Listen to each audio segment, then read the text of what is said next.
Oke, nah sekarang kita akan membahas tentang likelihood dan impact ya setelah sebelumnya. Oh ya, sebelumnya ini ada yang terlewat juga ya.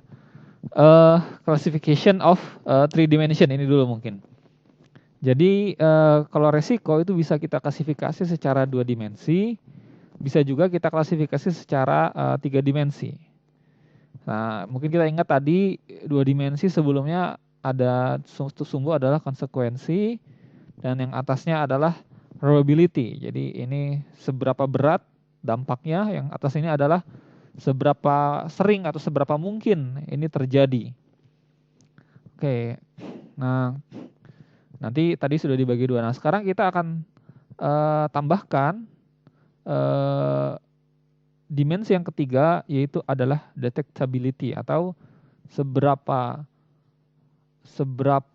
mudah kita mendeteksi. Apa ukuran mudah? Ukuran mudah itu adalah how long will it takes from sensing to impact. Jadi seberapa jauh jarak antara kita mengetahui itu akan terjadi dan itu beneran akan terjadi dan itu beneran terjadi. Misalnya ya nanti kita lihat contohnya ya.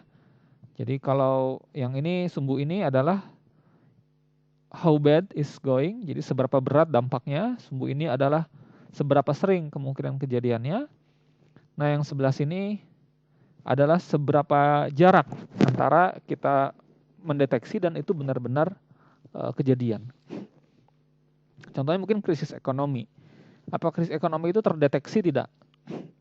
Terdeteksi ya. Tapi mungkin kadang-kadang deteksinya juga bisa jadi 3 bulan sebelumnya. Nah itu berarti long term. Tapi ada juga yang short term. Jadi contoh yang sangat short term apa? Mungkin adalah gempa bumi. Gempa bumi itu sulit sekali kita mendeteksinya. Sampai sekarang belum ada teknologinya. Kita hari ini sekarang mau gempa bumi mungkin baru ketahuan 1 detik sebelumnya. Begitu ya. Nah, cuman di sini kalau kita lihat apa yang berbeda, kalau ini kan hanya nilainya positif, ini ada negatif. Oke, ada yang negatif. Apa kira-kira arti yang negatif? Mungkin ada yang mau memberikan pendapat. Kalau ini kan tadi jarak ya, misalnya ada yang mungkin terdeteksi 1 hari sebelum kejadian, jadi sangat kaget, mengagetkan. Tapi ada juga yang 3 bulan sebelum kejadian, kayak banjir itu mungkin kalau mau banjir nanti jam 5 itu sudah kedeteksi jam 3-nya misalnya. Apa contohnya mungkin di pintu airnya udah tinggi ya, waspada, kan biasanya gitu ya kalau di Jakarta. Tapi nah kenapa ada yang negatif kira-kira? Dia buruk ketika dia tidak terdeteksi sebenarnya kan begitu ya. Artinya dia baru kedeteksi beberapa hari setelah kejadian. Ada nggak yang seperti itu? Jadi deteksi yang baru ketahuan setelah dia menjadi sangat parah. Kalau di anak kecil tuh ada istilahnya silent disease ya. Jadi penyakit yang kayak misalnya kanker ya. Kanker itu kan penyakit yang mungkin sudah menjangkitnya mungkin beberapa tahun yang lampau. Tapi baru ketahuan ketika dia sudah parah. Nah ini yang negatif tuh seperti ini. Nah dalam bisnis, dalam supply chain juga kita harus mewaspadai hal-hal seperti itu. Contohnya apa? Contohnya adalah customer yang pergi. Biasanya kita nggak tahu customer itu pergi, tapi baru ketahuan mungkin beberapa saat kemudian bahwa ternyata dia sudah pindah ke orang lain, begitu ya. Dia sudah pindah ke perusahaan lain, produsen lain, begitu. Jadi betul ya tadi jawaban dari rekan kita seperti itu. Cuman nanti maknanya adalah dia terdeteksinya setelah itu kejadian. Begitu.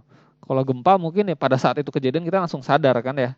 Kalau ini enggak, kita baru sadar setelah itu sudah terjadi sekian lama. Nah, bagaimana cara kita menangani setiap elemen tersebut ya? Kalau probability yaitu seberapa sering, ada yang jarang, ada yang sangat sering, maka cara menanggulanginya adalah investigasi penyebabnya. Apa? Gitu ya. Kemudian mengestimasi kemungkinannya. Apakah sering, jarang, atau jarang sekali, sering sekali. Kemudian yang impact ini ada yang sangat rendah impactnya, ada yang sangat berat impactnya. maka bisa menyiapkan latihan untuk menanggulangi, menyiapkan mitigasi bounce back. Bounce back itu artinya bangkit kembali begitu ya setelah misalnya pabrik diserang gempa begitu, jalan-jalan terputus, gimana nih cara memitigasinya, rencana untuk bangkit laginya bagaimana, menjalankan kesinambungannya, continuity-nya. Nah, kalau lag, bagaimana caranya kita meningkatkan kemampuan untuk mendeteksi. Lalu kita membuat sebuah rule of decision ya, sebuah aturan dalam membuat keputusannya seperti apa. Ya, decision rules-nya seperti apa. Oke. Nah, ini adalah kalau yang 3 dimensi. Jadi yang tadi adalah 2 dimension, yang ini adalah 3 dimensi.